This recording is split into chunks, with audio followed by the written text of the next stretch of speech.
tô enxergando. Pra mim tá tudo embaçado.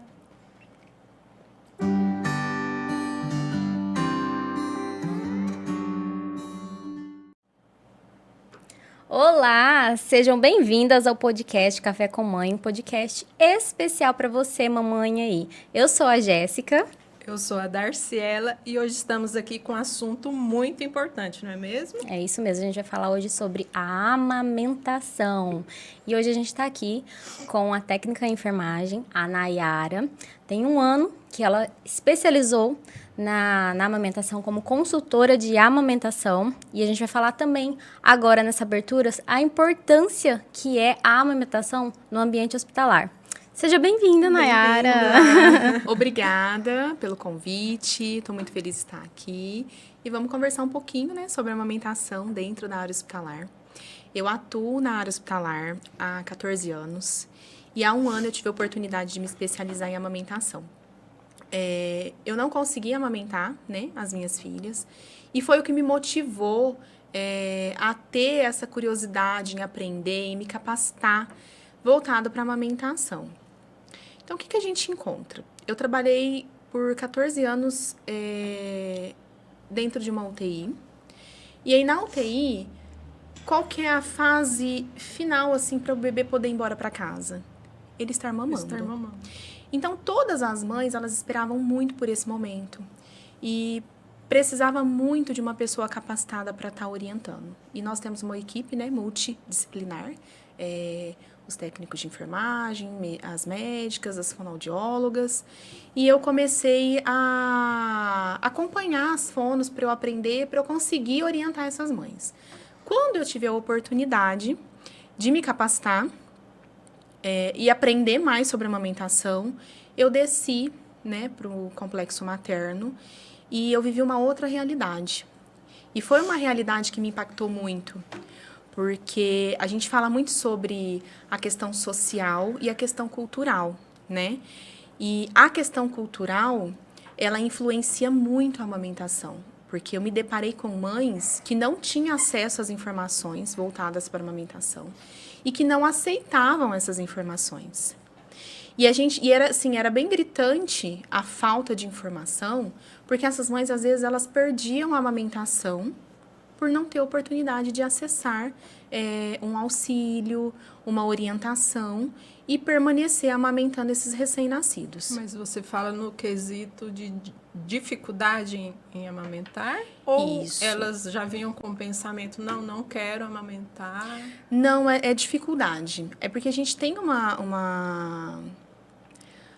A nossa realidade voltada para a amamentação é completamente diferente do que a gente cria. A gente cria a amamentação como se fosse flores, né? Uhum. E amamentar não é fácil, é muito difícil. Quem já passou pela amamentação sabe que o início é muito difícil. E quando a gente tem profissionais dentro de uma instituição que são capacitados em amamentação, e entende que faz parte da assistência da enfermagem, não só dos enfermeiros, mas dos técnicos também, em auxiliar essas mulheres, essas puérperas, faz muita diferença. Eu me deparo com mães que não querem receber auxílio, que elas falam, não, eu não quero auxílio, eu já amamentei, eu já tenho experiência, e você vê que elas precisam de ajuda e elas não aceitam.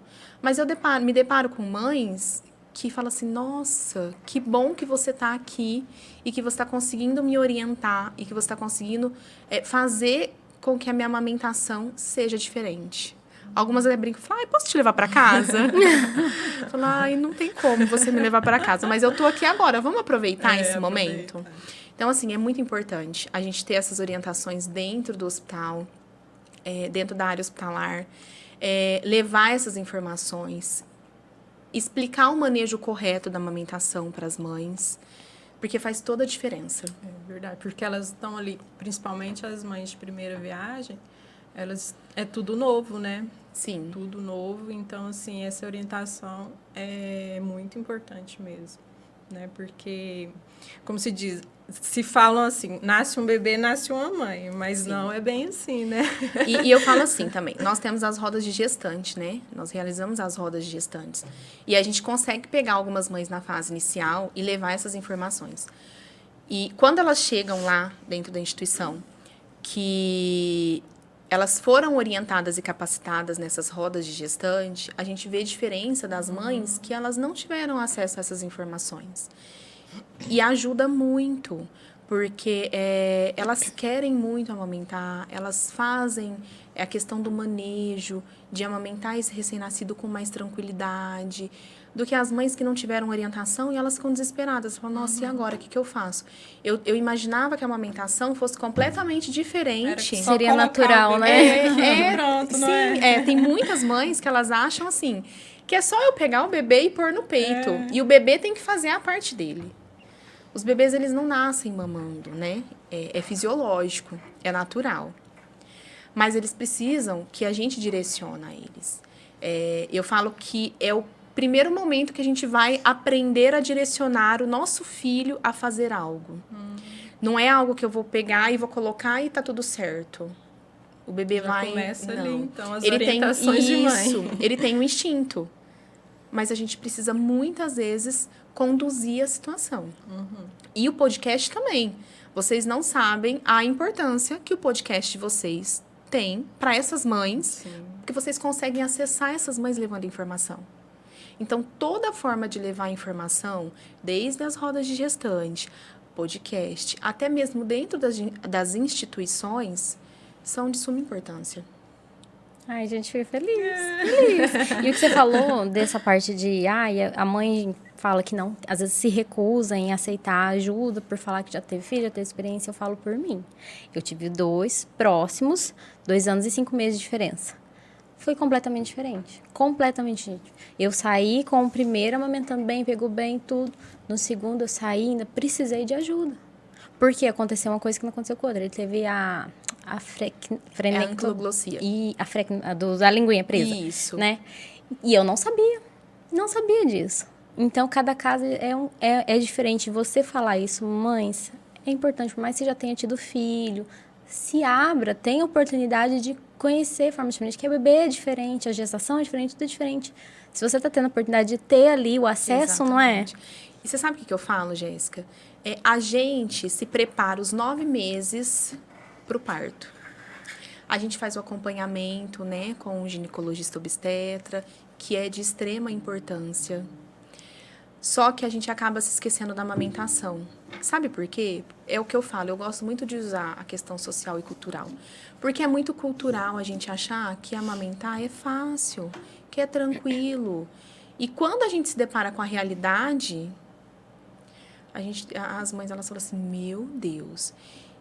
E vocês que já são mães, vocês vão me falar, o que foi mais fácil para vocês? Gestar ou amamentar? Para mim, gestar, porque eu não consegui amamentar. Exatamente. E é o que eu ouço, são relatos que eu ouço diariamente. Nossa, foi tudo tranquilo na minha gestação. Mas, na minha amamentação, Nossa Senhora, foi um Deus nos acuda. E é o que acontece, por falta de orientação. No meu caso foi, porque eu tive muita fissura por causa de pega errada. Tipo assim, lá quando na maternidade, vinha qualquer uma enfermeira e só falava, põe pra mamar, põe pra mamar. Então, eu, do meu jeito, pegava e punha pra mamar, entendeu? Não vinha alguém, explicava, tal, assim. Então, assim, aí foi machucando, e virou um caos. Sim. Então, por isso que é muito importante você ter, né, um profissional que tenha a especialização, que leva essas informações para essas mães, que auxilia essas mães no momento de mais dificuldade. Mas é muito importante também os demais profissionais estarem capacitados e preparados. Sim. Lembrando, assim, que a consultoria em amamentação, ela não trabalha sozinha. A gente possui uma equipe multiprofissional para conseguir assistir essa mulher e esse recém-nascido. E isso é muito importante. Faz a diferença na vida de muitas pessoas. Sim. O termo da pega correta, eu ia te perguntar isso daí. Não é tão recente, né? Sim, eu acho que acredito que seja questão assim, de informação mesmo. Mas o que eu sempre converso com as mães? Antes não se falava muito sobre amamentação. né? Hoje fala-se mais em amamentação, até mesmo aqui na nossa cidade. Sim. E a pega correta, ela é um termo usado dentro das instituições, só que é um termo pouco conhecido, por falta de capacitação, por falta de orientação. Porque talvez a mãe pense assim, pega, que pega, né? Fica sem entender, Fica sem entender, né? E é a Quem questão não de conhece você, nada, né? isso, é a questão de você saber conversar com o cliente, né? E levar a informação de uma forma que ele entenda. Porque se eu chegar lá e falar assim, Jéssica, olha, a gente precisa melhorar a pega do recém-nascido. Aí ela, Como assim? Não, vamos lá, Jéssica, olha, eu estou avaliando, estou vendo dificuldade no recém-nascido, na pega e no posicionamento. Vamos ajustar? E vou explico para essa mãe o que precisa ser feito, quais as sugestões que eu tenho de posicionamento, o que pode ser feito para ele ter uma boa pega. Porque a pega e o posicionamento, ela está muito ligada à amamentação. É muito importante. Se você tiver uma pega, se você tiver um bom posicionamento e uma boa pega, a amamentação ela é um sucesso. Você consegue ter sucesso. Por quê? Eu gosto muito sempre de perguntar, de fazer os porquês. Porque se eu tenho uma boa pega, se eu tenho um bom posicionamento, eu não vou ter intercorrência na amamentação. O meu bebê, ele vai conseguir mamar e vai conseguir fazer a extração desse leite. Ele vai encher a barriguinha e ele vai dormir. E essa mãe vai conseguir descansar. Essa mãe vai conseguir fazer outras atividades, até mesmo para ela. Porque o que precisava ser orientado foi orientado e ela está conseguindo executar. Isso daí é uma das dificuldades iniciais que a Sim. mãe tem. É a pega correta, o posicionamento. São tudo... Tem mais algum relato que elas dão bastante de dificuldade inicial ali no hospital? Dentro do hospital, é mais essa questão do manejo mesmo, da pega e do posicionamento. A falta de orientação. A gente vê que muitas mães, elas chegam sem orientação nenhuma. Existem as mães que fazem cursinho voltado para amamentação, que elas se preparam realmente, que é algo que elas queriam muito amamentar, e que elas se preparam.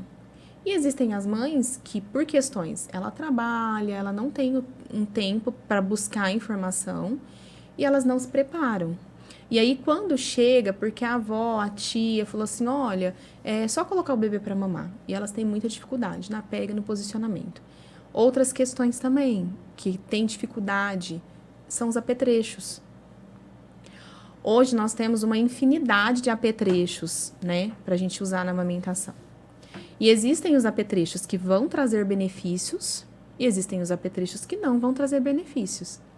E eles são usados. Isso causa confusão, né? Exatamente. Ai, meu Deus, qual que eu uso? Se eu uso isso, talvez nem precisa usar, mas porque a outra usou, eu já vou usar também. Usei, tipo assim, aquela história. Eu dei pro meu filho e ele não morreu. E aí vai passando aquela informação, e a mãe acaba usando e acaba atrapalhando a amamentação. Então, uma outra dificuldade que eu tenho muito dentro, né, da área hospitalar é essa questão de poder usar e poder não usar. Que quando você fala assim, fala, Darciela, não é indicado o uso de bicos artificiais, porque pode causar o desmame precoce. E aí essa mãe, ela vira pra mim e ela, mas por que eu não posso usar? Porque vai causar desmame precoce, não vai trazer benefício nenhum para sua amamentação, vai causar confusão de bico e esse bebê não vai mamar. E para essa mãe aceitar e para ela entender que isso realmente acontece, eu tenho muita dificuldade. Ah, mas olha, eu dei a chupeta pro meu bebê, pro meu primeiro bebê, e ele não desmamou. E aí você começa a conversar com essa mãe e fala assim, quanto tempo o seu bebê mamou? 3 meses. Eu, entendi. E aí foi uma questão assim, você quis, né, desmamar ele com 3 meses?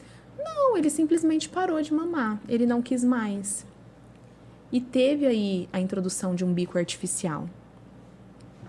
A Organização Mundial da Saúde, ela preconiza que os bebês devem ser amamentados por 6 meses e de forma continuada até os 2 anos. Então, Se você desmamar esse bebê antes dos 6 meses, é considerado um desmame precoce. E antes dos 2 anos, também é considerado um desmame precoce. Mas, o bebê ele já está se alimentando, né? Se a gente for observar, mas por que tanto essa questão do bico artificial? Porque ele desmama. E aí essa mãe, ela fala pra mim que o bebê, ele desmamou porque ele quis. Mas ela não consegue entender que teve um bico artificial aí nesse meio termo, né? E que desmamou esse bebê. É onde a gente entra na educação pré-natal, né? Ter essa informação antes do bebê nascer. E a questão que a gente estava abordando agora há pouco, a importância da gente levar essas informações no pré-natal, a gente levar essas informações através do podcast, através das rodas de gestante, para preparar essa mãe, para ver se até ela ganhar esse recém-nascido, ela consegue assimilar essa informação. Ela consegue entender a importância de não usar, de não utilizar. Sim. Informação é tudo. Com certeza.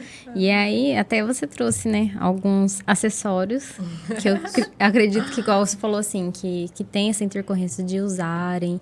E aí eu tenho certeza que você já vê direto isso daí. Você podia mostrar pra gente o que acontece ali no dia a dia. Em relação aos bicos artificiais? Isso. Então, vamos lá, ó. Quando o bebê nasce, a gente precisa estimular esse recém-nascido a ter busca pelo seio materno. Se esse bebê não for estimulado, ele vai mamar? Vai. Mas tem alguns detalhes que são importantes e que vão ajudar essa amamentação a ser um pouco mais tranquila. Então, eu trouxe a minha boquinha, que ela me acompanha nas rodas de gestante. Quando eu ofereço um bico artificial para esse recém-nascido, ele vai abrir a boquinha dele e ele vai fazer isso aqui, ó. Tem como fazer virado para cá? Aqui. Mudar a mão? Será que dá? Pôr a mão da boquinha nessa. Vamos ver se a que aí fica coordenação vai diferente. ajudar. Então, vamos lá, ó. Esse bebezinho, eu preciso estimular o reflexo de busca para ele ter uma abertura de boca, para ele mamar. Nessa do meio. Por quê? Lembra da história de que o bebê ele precisa abocanhar a areola? Não é a areola toda, é uma boa porção dessa areola. Então, quando eu ofereço um bico artificial, ele abre a boquinha, eu introduzo o bico, mamadeira, chupeta, até mesmo o bico de silicone, e ele fecha essa boquinha, ó. Ele fecha. Quando eu vou estimular ele para pegar o seio materno, esse bebê, ele precisa... Olha a diferença. Ele abre um bocão. Eu vou fazer uma pincinha e eu vou oferecer do nariz para baixo. Ele começa abrindo boquinha, procurando. De repente, ele abre um bocão. Quando ele abre o bocão, eu acoplo. Olha a diferença. Essa boquinha dele, ela fica mais abertinha. E ele consegue fazer a sucção correta do seio materno. Se eu ofereço um bico artificial nesse intervalo, ele começa a se confundir. Ele fala assim, nossa, peraí, como que eu tenho que fazer? Abre só um pouquinho a boca. Isso, ele abre só um pouquinho e ele vai pegar o bico dessa mama. E vai ficar mastigando. Vai ficar mordendo, vai ficar mastigando. Ele vai começar a chorar, porque no bico, se a gente fizer a expressão, não sai leite. Quando a gente vai fazer a expressão, a gente faz em uma boa porção da areola, né? E aí o leite sai. Ele vai ficar mamando, ele vai dormir porque ele vai cansar. Mas não é porque ele encheu a barriguinha. E aí passa 15 minutos, esse bebê, ele solicita o seio novamente. Mas sim, uma dúvida. O bico de silicone, ele não é para ajudar, por exemplo, igual essa mama do meio, que não tem o bico. O bico. Eu costumo falar que o bico, ele é um acessório para que esse bebê consiga mamar. Porque quando a gente faz esse estímulo, a gente vai estimular. Se eu bater na gengiva do bebê, o bico, ele morde. Tudo que eu bato na gengiva do bebê, ele tem um reflexo de mordida. Se eu estimulo o reflexo de busca, ele vai com a linguinha e ele vai lamber. Quando ele lambe, ele sente, né, o mamilo da mãe. É onde ele tem o estímulo para abrir a boca e aí ele abocanha. E ele começa a sugar, certo? Se eu tenho um mamilo plano ou invertido, E eu faço essa pinça, ó.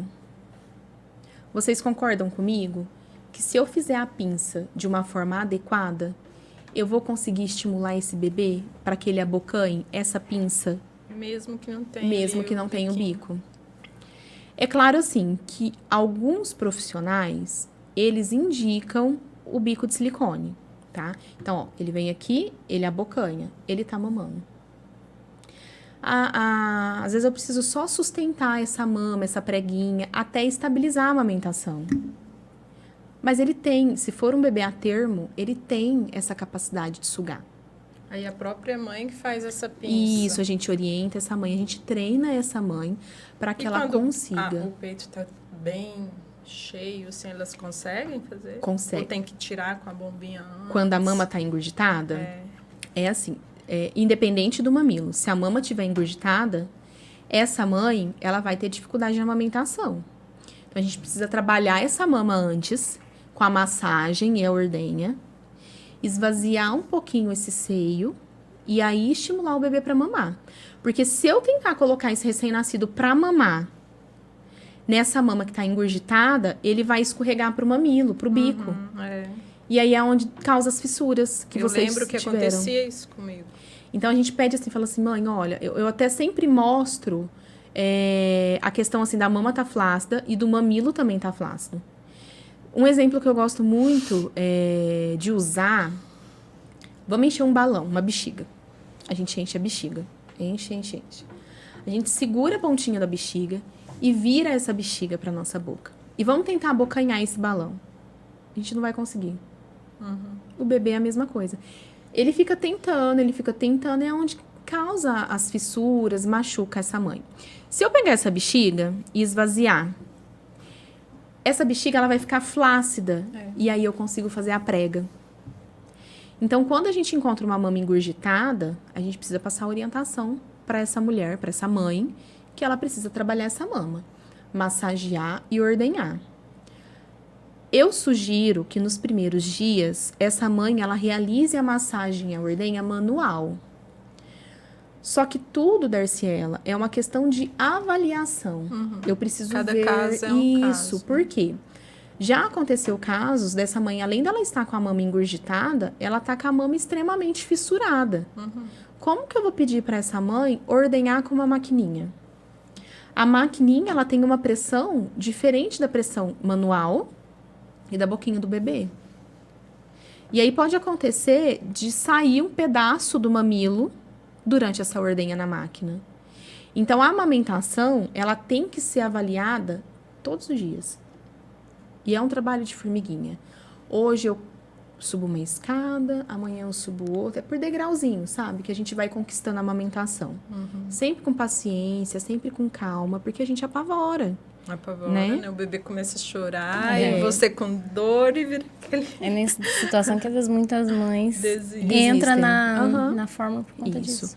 E aí, em relação ao bico artificial, que nem eu falei, existem alguns profissionais que eles usam o bico artificial. Isso. Eu vou ser muito sincera. Eu não indico. Eu tento o máximo que eu posso não indicar. E se eu, como profissional, vejo que eu não estou tendo aptidão para orientar essa mãe em relação a essa amamentação e a essa mama que é plana ou tem um bico um mamilo invertido, eu passo o caso para um profissional que tenha mais experiência que eu e indique e retire esse bico artificial. Porque assim, ó, existe uma lei, ela chama Lei NBCal. É uma lei que normatiza o uso de fórmulas infantis dentro da área hospitalar. A área externa também. E dentro dessa lei, ela fala que o profissional da área da saúde, ele não pode indicar um bico artificial, porque causa desmame precoce. Se eu indicar, na lei fala, e se eu indicar esse bico artificial, eu, Nayara, eu sou responsável por retirar esse bico artificial. Então, eu trabalho dentro do hospital. Quantos dias essa mãe fica comigo? De 2 a 3 dias. Vocês acham que quando eu introduzo um bico de silicone, eu consigo tirar um bico de silicone em 2, 3 dias? Eu não consigo. Depois que essa mãe vai embora, muitas vezes eu não acompanho essa mãe externo, né? É claro, assim, que se ela me pedir ajuda, falar, olha, você pode me ajudar? Eu vou ajudar. Mas eu não tenho esse acompanhamento externo com essa mãe. Então, eu não me sinto responsável por indicar um bico artificial. Mas se eu indicar, eu indiquei agora. 4 horas da tarde, por exemplo. Tô indicando um bico de silicone. Às 7 horas ou às 6 horas, a hora que esse recém-nascido for mamar, eu sou responsável por tirar e ofertar esse seio sem o bico de silicone. Tá? Então, eu não indico, porque eu sei que eu não vou conseguir dar o segmento externo para esse recém-nascido. Da forma correta. E eu preciso ser muito honesta com essa mãe. E se eu for oferecer qualquer tipo de apetrecho que eu indico para essa mãe, eu preciso ser muito honesta com ela. Jéssica, nós vamos entrar com um bico de silicone, porque é uma necessidade. Mas esse bico de silicone, ele pode te causar isso, isso e isso. Você já deixa ciente. Sim. Mesmo assim, você quer utilizar o bico de silicone? Nayara, mesmo assim, eu quero utilizar o bico de silicone. Então, tá, é uma escolha. Então, eu vou te auxiliar. Então, eu sempre levo para essa mãe. Mesmo lá no hospital ainda. Sim. Eu já acompanhei vários casos, né? E aí, teve um caso que algumas mães, ela tem hipersensibilidade na mama. É um exemplo. Ela tem hipersensibilidade na mama. A gente faz uma avaliação e constata realmente essa hipersensibilidade. E elas apresentam até dificuldade para amamentar. Porque elas sentem dor. Só que elas falam que elas querem amamentar. Ó, eu quero amamentar, então vamos lá. E aconteceu de fissurar a mama dessa mãe. Porque era uma mãe que a bebê, ela tinha uma anquiloglossia. E aí ela precisava da avaliação da fono para fazer a frenotomia.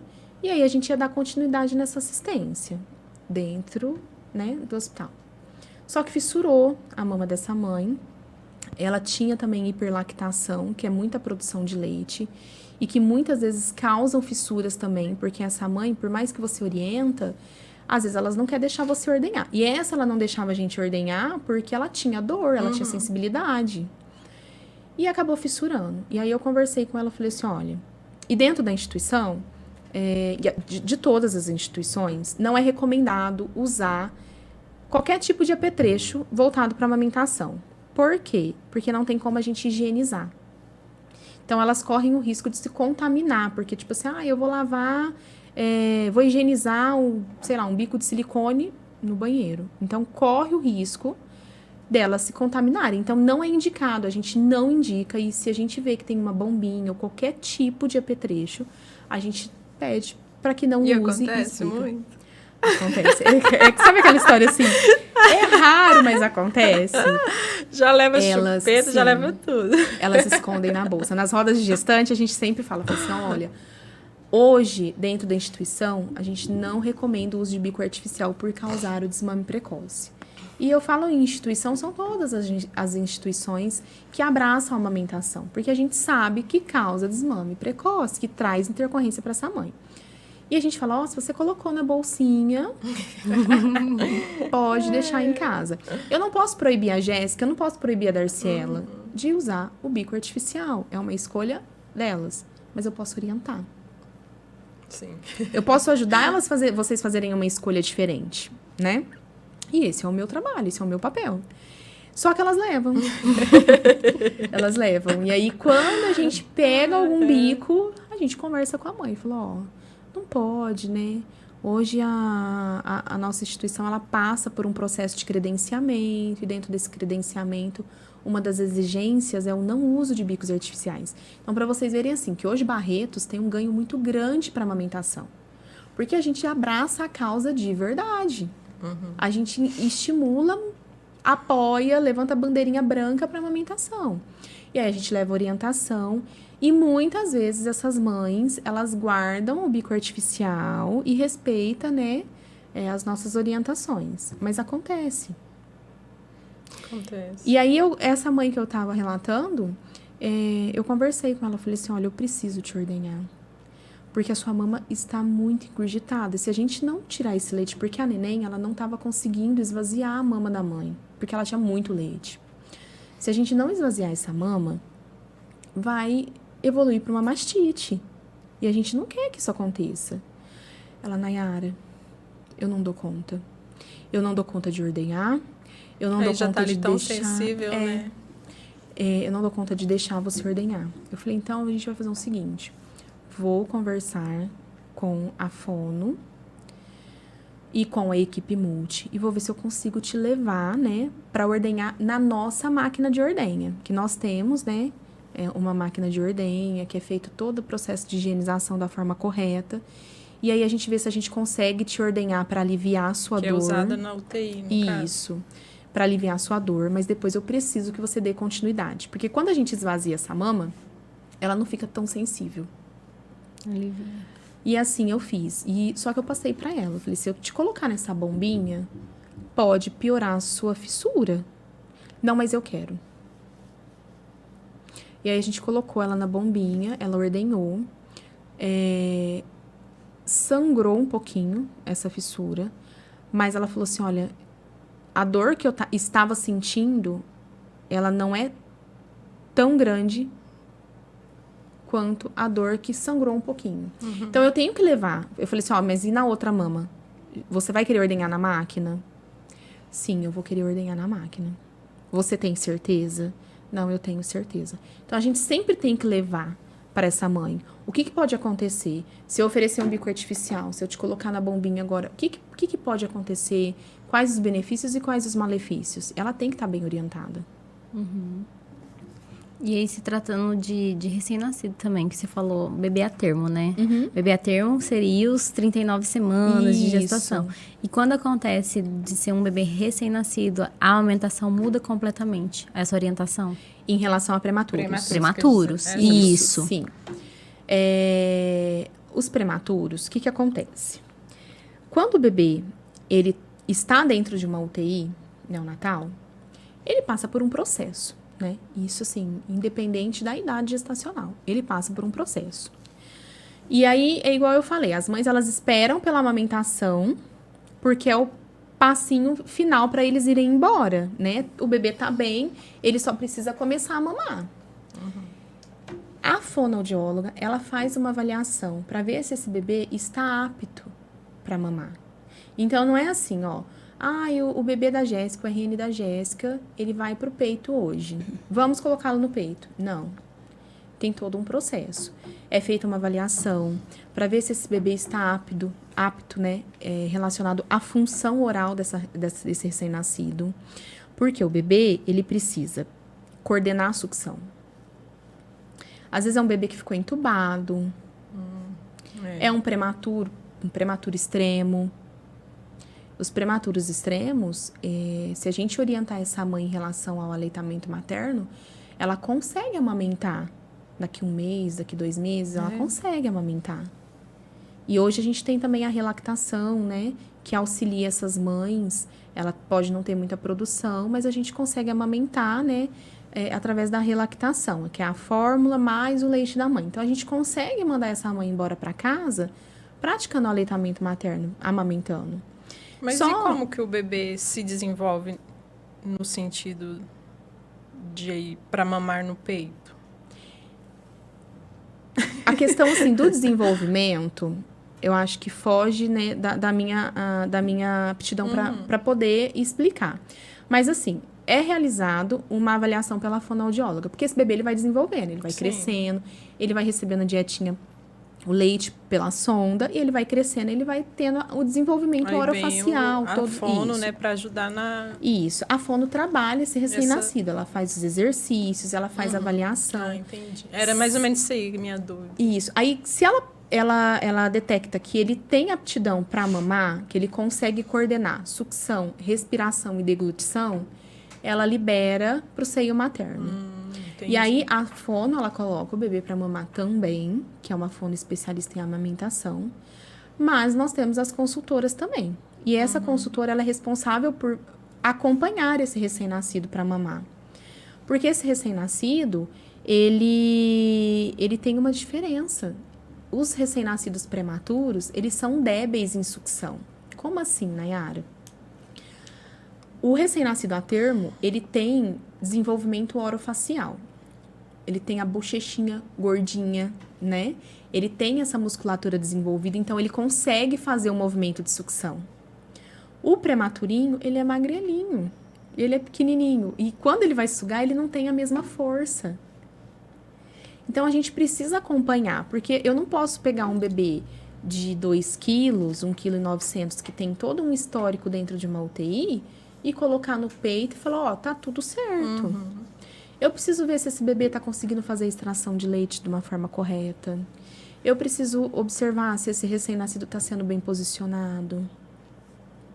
Então, tem critérios de avaliação que são diferentes de um bebê a termo. Tem posições que eu consigo melhorar. O bebê prematuro, ele é um bebê sonolento. Ele é muito sonolento. Então, o que eu posso fazer para deixar esse bebê mais em alerta para ele mamar? E são coisas simples que a gente faz que faz toda a diferença. Então, são condutas, né? São assim... são auxílios diferentes. Entendi. Pode falar. Não, eu ia perguntar, porque se tem alguma dica, porque você fica lá uns 2, 3 dias no hospital orientando.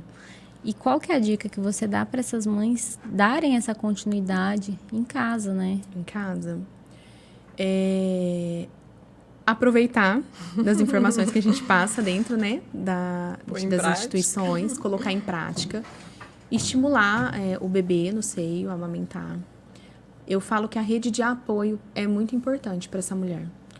Quando ela tem uma rede de apoio, ela consegue focar na amamentação. E quando ela foca na amamentação, ela consegue ter bons resultados. Porque você é mãe de 2, vocês são mãe de 2, né? Vocês vão conseguir falar melhor para mim. Não é fácil você tá posicionando um recém-nascido para mamar e o outro tá pulando em cima de você que quer atenção e ter uma pilha de louça para lavar e uma casa virada de ponta cabeça. Né? Como você foca na amamentação? Não foca. Exatamente. Só que se você tem uma rede de apoio que te ajuda na louça, nos serviços de casa, que consegue te auxiliar com aquela criança que precisa de atenção, você vai conseguir focar na amamentação. Então, mães, aproveitem da rede de apoio, aproveitem das orientações, tomem muito cuidado com as redes sociais, porque nem toda informação das redes sociais, elas são seguras. E não se comparar também com outras, né? Não se comparar com outras mães, porque não é porque a Jéssica não teve sucesso que a Darciela não vai ter sucesso, né? E não é porque a Darciela teve sucesso que a Jéssica não vai ter. Cada gestação e cada amamentação é única. É única. Realmente.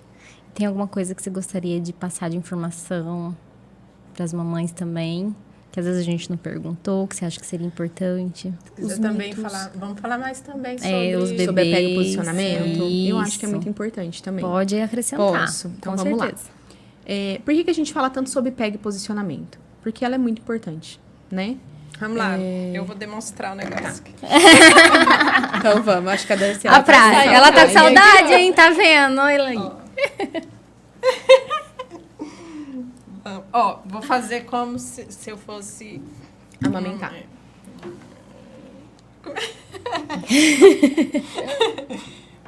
E bater na bundinha. Mais pra baixo, assim. O que eu tentaria ajustar para melhorar a sua amamentação? Quando a gente fala em pego e posicionamento, isso, o que a gente vê? É muito comum. De 100, 99% dos casos eu vejo. Como que eu vou posicionar bem o bebê? Pode demonstrar. Se eu pegar meu recém-nascido, a gente fala barriga com barriga. Vou colocar meu recém-nascido barriga com barriga. A minha barriga tá aqui, certo? Vou tirar meu cabelo. E aí, eu seguro o bebê aqui em cima, certo? barriga com barriga. Como que ele vai ter acesso ao meu seio? Meu seio tá aqui, certo? Então, a gente vê que o posicionamento, ele interfere muito na amamentação, porque a gente posiciona o bebê de uma forma errada. Quando a gente fala barriga com barriga, é a barriga do recém-nascido virado para minha barriga. Então, eu vou posicionar ele com a barriguinha virada para mim. O rostinho desse bebê, ele tem que estar de frente pro mamilo. Eu brinco muito nas rodas de gestante, eu falo assim, quem aqui é da época do professor Bugiganga? O professor Bugiganga, ele levantava as pernas e conseguia pegar, né, tudo na altura, em qualquer lugar. Não existe a teta bugiganga, que a gente puxa ela e leva ela até o bebê. Seria ótimo. Não é? Não, o meu seio, a minha mama, ela tem que ficar aqui quietinha. O meu bebê, ele tem que ser bem posicionado. Então, eu vou direcionar a pontinha do nariz desse bebê de frente pra minha mama. A barriga virada pra mim. E as perninhas desse bebê, ela vai estar mais direcionada aqui, ó, pra minha lateral. E o braço, eu gosto muito de dar um exemplo também do braço. Eu vejo mães assim, pegando o braço do bebê e puxando. Eu fiz isso. Já encaixa aqui.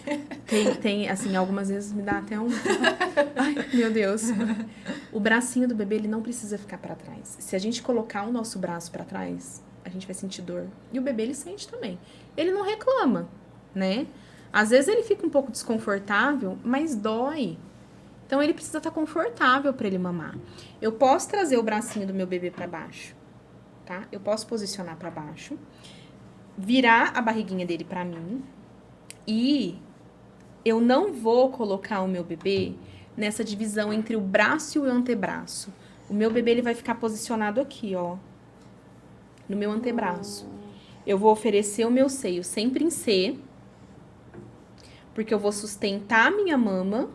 E o meu dedão vai ser um apoio para, se necessitar, abaixar um pouquinho a minha mama para o bebê conseguir respirar. E aí eu vou oferecer, né, fazer a pincinha, eu vou oferecer. O bebê começou a mamar. Eu sustento a mama. Se ele tá bem posicionado, se eu estou relaxada, automaticamente o queixinho bate na mama e o narizinho fica livre. Então, não tem necessidade de eu ficar puxando meu peito. Lembra que o bebê precisa acoplar? Ele vai... Eu vou fazer com a mão para ficar mais fácil para entender. Então, essa aqui é a minha mama. O bebê, ele vem, ele acopla. Ele pegou uma boa porção da minha areola. E ele começa a mamar. Aí, a mãe, o que ela faz? O narizinho tá livre, ele tá bem posicionado. É automático. Ela puxa. Ele escorrega pro bico. Não tem necessidade. A minha mão acessória, ela vai só sustentar o peso dessa mama, que fica pesada em muitos casos, porque a mama pode ser grande, tem o leite que pesa. Então, eu sustento o peso dessa mama. E se for necessário, eu bem de levinha, tudo com muita delicadeza, eu abaixo, né, aqui a mama, vou mostrar com a mama, sustentei, né? Eu venho aqui, ó, bem de levinho, só para o bebê conseguir respirar. Se uma narina dele estiver livre, ele consegue respirar. Mas se o meu posicionamento estiver adequado, nem abaixar eu preciso, porque o narizinho já fica livre. E se você tem essas orientações desde o início da gestação, quando você chega para ganhar o neném, você já está preparada. Porque você vai sempre conversando sobre aquele assunto, nutrindo de informações. E aí fica mais fácil, porque você fala assim, nossa, olha, naquela roda de gestante, ou então no podcast Café com Mães, foi falado sobre apego, posicionamento, e fica mais fácil. Essa semana passada nós tivemos, né, uma mãe que ganhou neném, e ela me acompanhou na roda de gestante. Aí eu entrei no quarto... oi, tudo bem? Ela, tudo. Eu falei, que bacana, seu bebê já nasceu, parabéns. Como que eu posso te ajudar? Tá tendo alguma dificuldade? Tem alguma dúvida? Nayara, tá super tranquilo.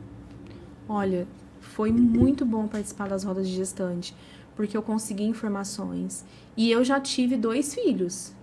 E nesse puérpero tá sendo completamente diferente, porque eu consegui me orientar. Foi Então, mais fácil. Exatamente, você vê que tem diferença. Com certeza. Uma dúvida. Tem mãe que põe o bebê em pé, assim. É válido também?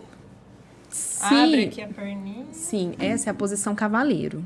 A gente usa muito em prematuros. Prematuros, eu gosto muito de usar também quando eu percebo que a mãe está com dificuldade em amamentar, se ela tem o mamilo invertido ou o mamilo plano. Quando eu posiciono o bebê sentadinho, ele fica mais acordado, ele apresenta mais reflexo de busca pelo seio materno, e aí eu consigo posicionar, fazer a pincinha, né? E ele abocanha mais correto esse mamilo. Mas não tem nenhuma contraindicação. Pode colocar o bebezinho sentadinho. O ruim é quando vai sair, né? É porque eles acostumam naquela posição, ou não? Não acostumam, não. Se for deitadinho também vai. Não vai. É uma questão, assim, de você Vai ir... descobrindo como que é como melhor. que fica mais fácil. Tem mãe que elas preferem.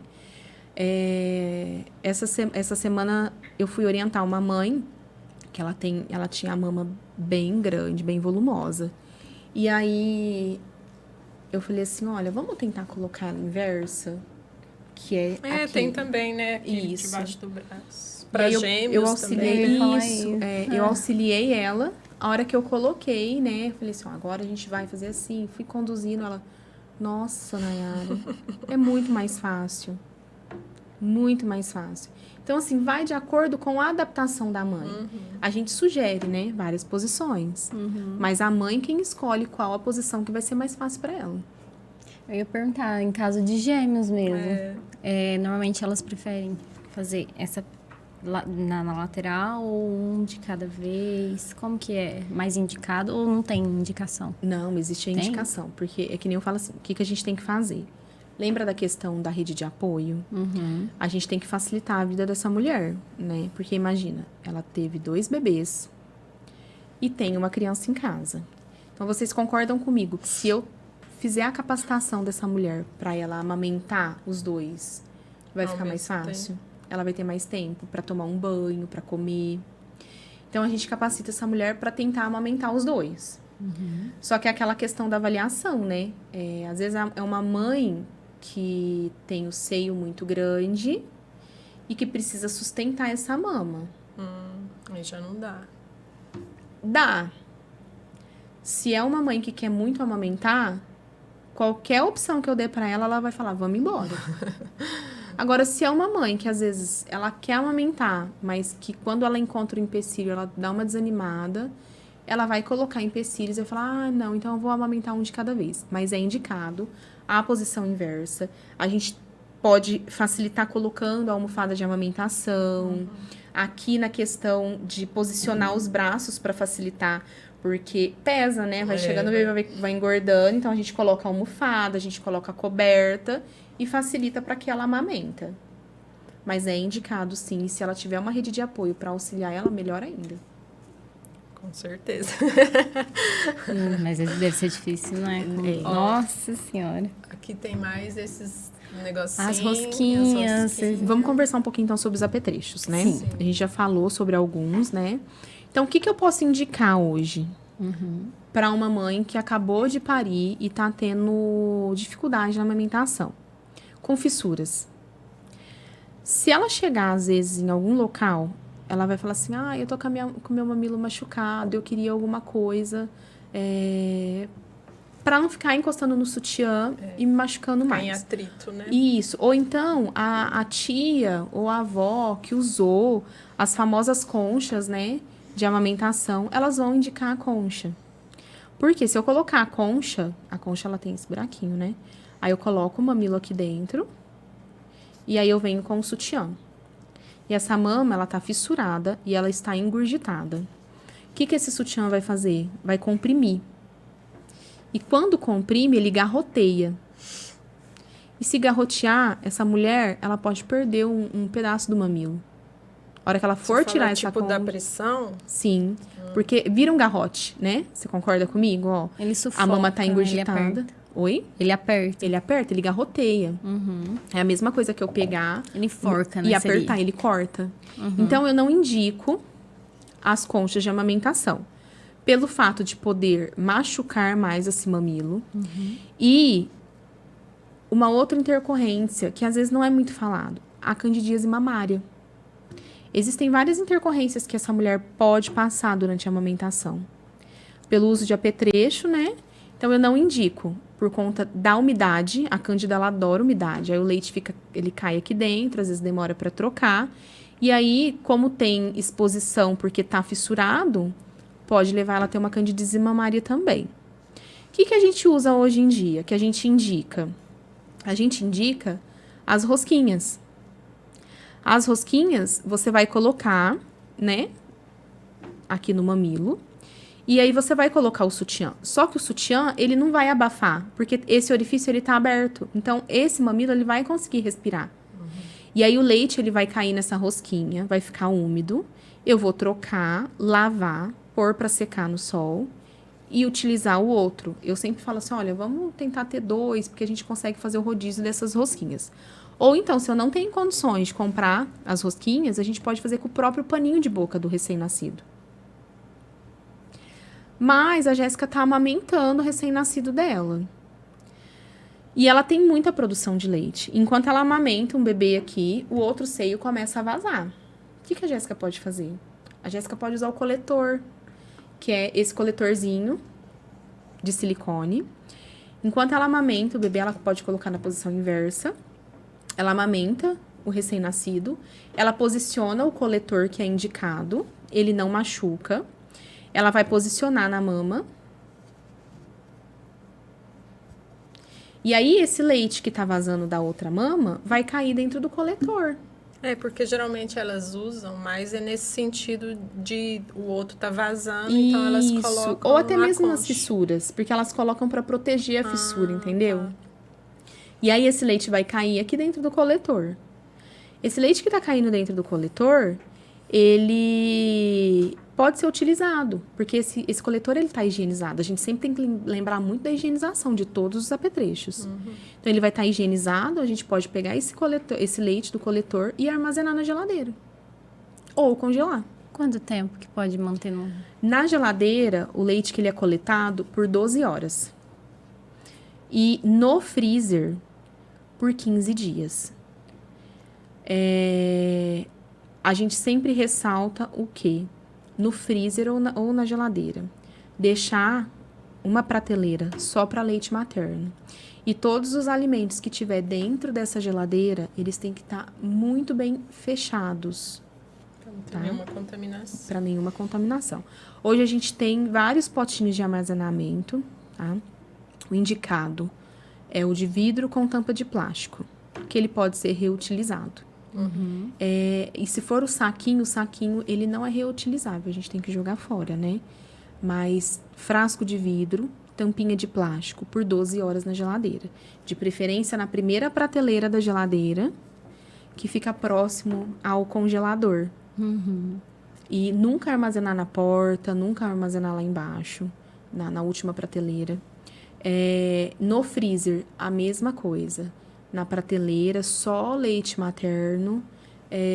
Os outros alimentos que estiverem, deixar eles bem tampadinhos para não ter a probabilidade de contaminar esse leite. E descongelamento natural, né? Descongelamento pode ser natural, mas você pode descongelar em banho-maria. Micro-ondas, nunca. Banho-maria, como que a gente vai fazer? Eu vou pegar um recipiente, vou colocar água e vou deixar essa água ferver. Depois que essa água ferveu, eu vou colocar esse leite para ele descongelar, só que tem um tempo. Eu não posso deixar ele lá muito tempo. E lembrando que ferveu, eu vou desligar o fogo. Eu não vou deixar enquanto tá borbulhando, o fogo tá ligado, eu vou colocar o leite. Porque perde as propriedades do leite materno. Então, eu vou desligar o fogo, vou deixar esse leite em banho-maria, tá? Vou retirar para poder passar para o meu recém-nascido. E como que passa? Sem usar bicos sem usar artificiais. bicos. Eu não... se vocês acreditam que eu não coloquei aqui, mas qual que é o mais indicado para não causar desmame precoce? E aí, quando eu falo para as mães, elas estatalam os olhos desse tamanho. Copinho, ele é indicado. E colher dosadora. Vai colocando. Aí eu recebi uma pergunta, né, uma vez. Quando que é indicada a mamadeira? Nunca. Isso, a Darcy, ela já tá se preparando, hein, Darcy? Nunca. Não é indicado nunca, tá? A mamadeira, ela não é Nem indicada. pra água, né? Tem muitas que usa pra água. Hoje a gente tem várias opções, né, pra ofertar água para esse recém-nascido. Mas o mais indicado é o copinho. O copo ou a colher dosadora. Uma colherzinha, acho que eu vi uma ali que você trouxe, né? Eu trouxe, eu não coloquei. A colherzinha. Isso. Mas copinho igual aqueles copinhos de cafezinho ou melhor aqueles copinhos de remedinho que a gente dá de xaropinho? Como é que é o copinho? Ele é próprio para amamentação? Ó, você pode comprar, acha fácil nos mercados. É um copinho, ele é pequenininho assim, ó. Sabe aquele copinho americano? É uma miniatura do copo americano. De vidro? De vidro. Ah, nada plástico. Aqueles de doses. Isso. Tá. Mas tem também alguns copinhos de plástico que vocês conseguem encontrar na internet. Porque o que eu tenho que me atentar? A boca desse copo, para não lesionar a boquinha do bebê, tá? Então, ela tem que ser abaulada. Ela não pode ter pontas. Então, assim, qualquer copo que tenha a boquinha abaulada, se for de plástico, a gente usa, tem um copinho que ele é de plástico, e ele tem essas bordinhas abauladas. Pode higienizar, sabe? Tem todo um processo que você pode fazer a higienização. Mas é mais indicado o copinho de vidro para fazer a higienização de uma forma correta. E seringa? Existe quem faz isso? Existia, sim, era usado. Tá? Mas hoje é porque, assim, é que nem eu falo, a falta de orientação, né? E de preparo. Hoje não se usa mais. Só que no desespero, às vezes a mãe, ela vai fazer, né? Ela vai usar a seringa, mas não é indicado, tá? É o copinho, né? isso. E aí você trouxe também um com as glândulas, Isso. né? Eu trouxe para explicar para as mães que o leite, ele é produzido, né, pelo seio, precisa ter uma troca. Voltando na pega e posicionamento, por que é muito importante o recém-nascido, ele ter uma boa pega e um bom posicionamento? Porque o nosso corpo, ele tá em constante troca de informações durante a amamentação. O leite materno, ele é produzido de acordo com a necessidade do recém-nascido. Então, se o meu bebê, ele abocanhar uma boa porção da minha areola, conforme ele vai fazendo a sucção, ele vai mandando estímulos, né, para os alvéolos, e esses alvéolos, eles vão contraindo. E conforme vai acontecendo essa contração, vai acontecendo a liberação hormonal para produzir, para ejetar o leite. E aí, esse leite, ele passa aqui pelos ductos. Então, quando a gente fala que a mãe, ela precisa sustentar a mama e não segurar em tesourinha, é justamente para a gente não bloquear a passagem desse leite. Porque eu bloqueio, quando eu seguro em tesourinha, eu bloqueio a passagem desse leite. E quando eu tenho uma boa pega, eu mando um estímulo para o meu cérebro através da saliva do recém-nascido e o meu corpo vai produzir o leite de acordo com a necessidade desse recém-nascido. Então, aqui em volta da nossa areola, nós temos os tubérculos. Quando esse bebê ele abocanha esse mamilo, ele tem esse contato. E ele manda estímulo para o meu cérebro e o meu cérebro reconhece. Por exemplo, a Nina, ela precisa de vitamina A. Às vezes o corpinho dela tá com déficit de vitamina A. O meu corpo, ele vai produzir um leite de acordo com a necessidade desse recém-nascido. Através da saliva? Isso. Tem uma bactéria ou um vírus que a Nina teve contato e a salivinha dela, ela manda esse estímulo pro meu cérebro falando, Nossa, eu não sabia disso. tem alguma coisa que tá acontecendo ali.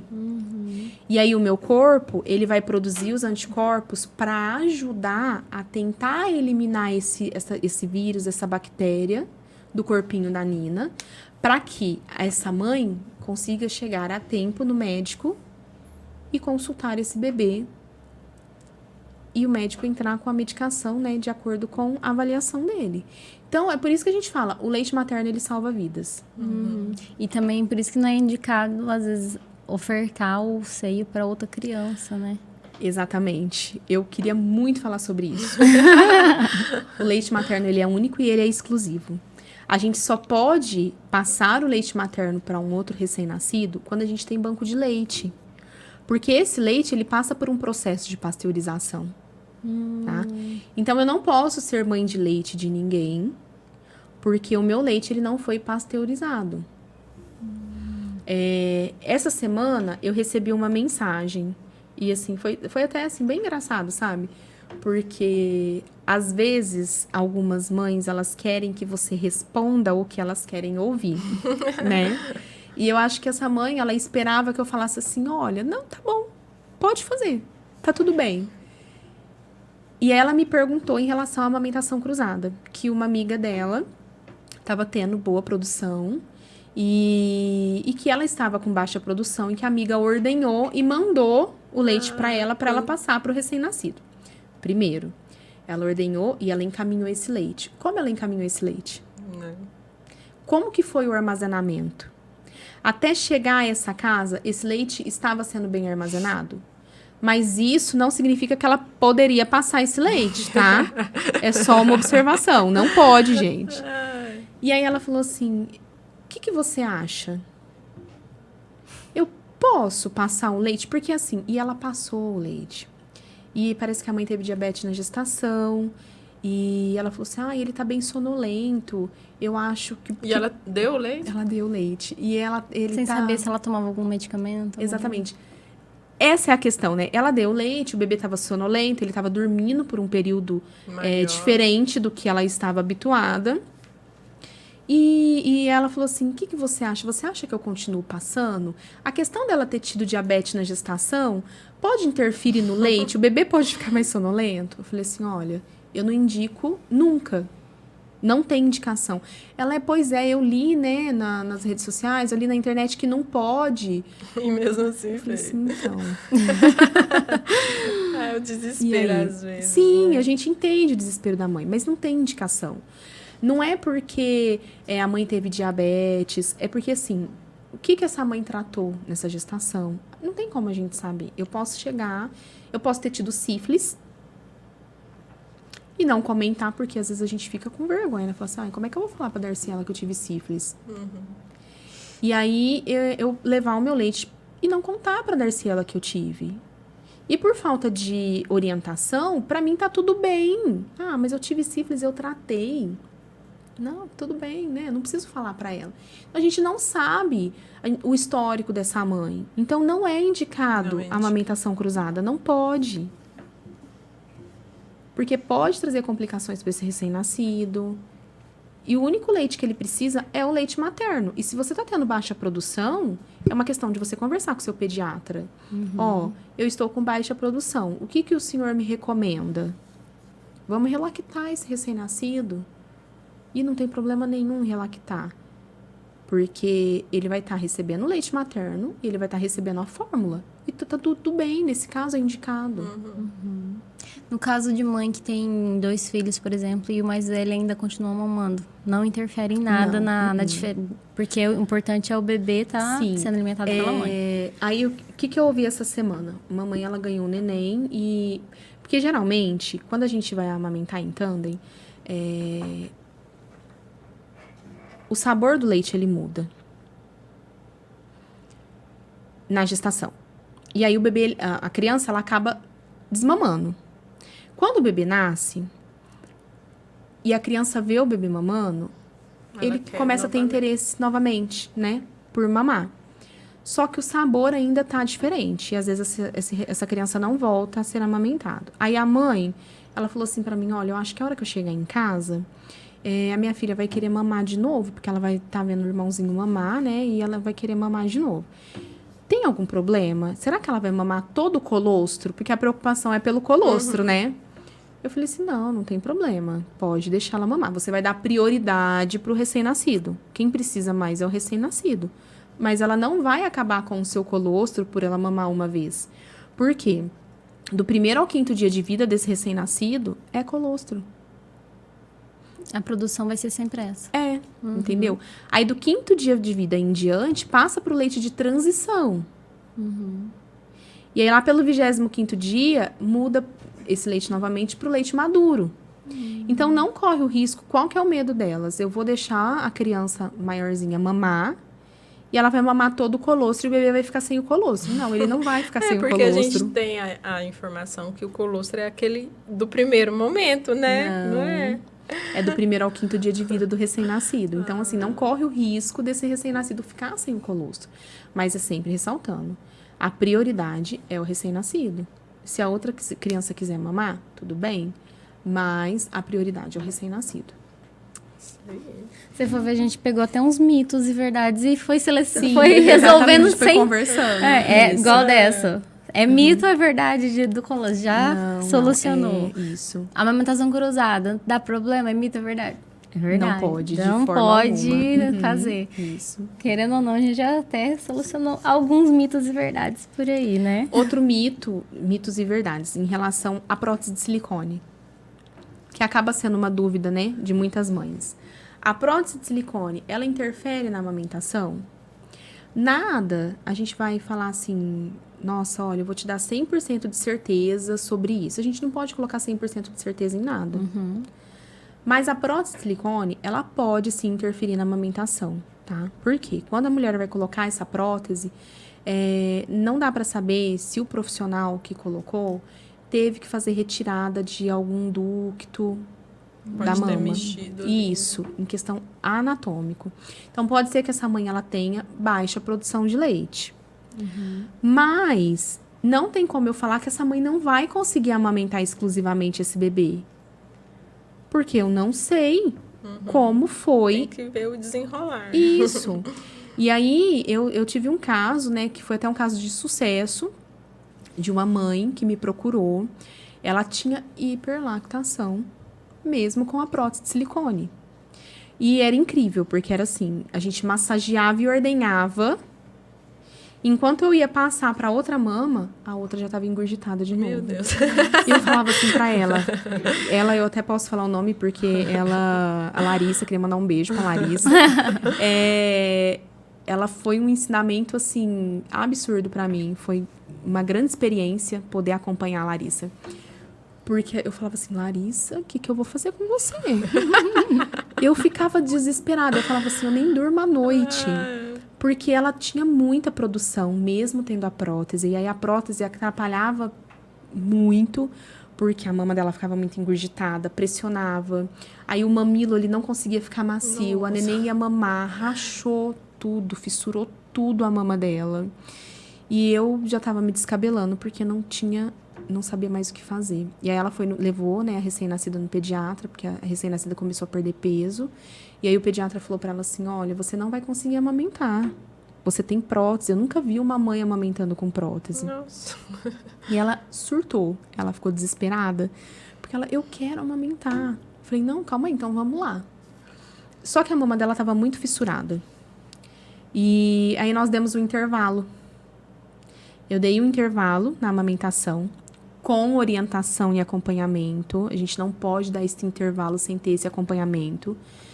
E aí nós demos um intervalo de 1 semana sem a neném mamar o seio. Só que nesse período era realizado as massagens e as ordenhas manuais para continuar a produção, Né? para ter o estímulo e para não engurgitar e desenvolver uma mastite.